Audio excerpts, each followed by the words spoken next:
बिस्मिल्लाहिर्रहमानिर्रहीम।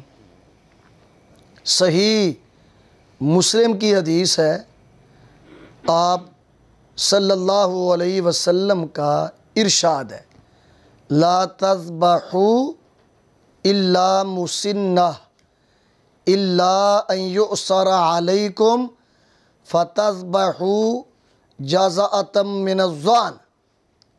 फरमाया ना ज़बा करो मगर धुंधा। जो जानवर भी कुर्बानी के लिए तुमने ज़बा करना है उसकी शर्त क्या है कि वो धुंधा होना चाहिए, कम अज़ कम धुंधा होना चाहिए। इससे बड़ा हो तो कोई बात नहीं है, मकसद यह है कि धुंधे से कम ना हो, धुंधा हो या इससे ऊपर का हो, इसमें कोई अर्ज नहीं, लेकिन धुंधा होना चाहिए। चाहे बकरी करें, चाहे बकरा करें, चाहे भेड़ दुम्बा करें, चाहे गाय ज़बा करें, चाहे ऊँट, शर्त यह है कि धुंधा होना चाहिए। कहीं वो पूछते रहते हैं जी बकरा 1 साल का जायज़ है, हरगिज़ जायज़ नहीं है, धुंधा होना चाहिए भाई, ये शर्त है।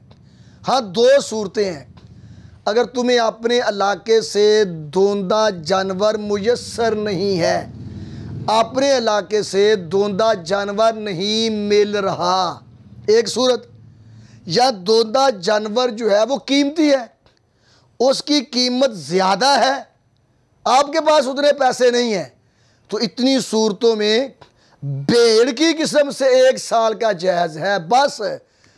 बकरी बकरा फिर भी 1 साल का जायज़ नहीं, चारों किस्मों में से फिर 1 साल का जायज़ है भेड़ और दुम्बे की किस्म से, बशर्ते कि धुंधा नहीं मिल रहा या धुंधा मिल रहा है उसकी कीमत ज़्यादा है, आपके पास उतने पैसे नहीं, तो इन 2 सूरतों में 1 साल का जायज़ है, वो भी बात सिर्फ भेड़ और दुम्बे की किस्म से, बकरी बकरे से वो भी जायज़ नहीं है।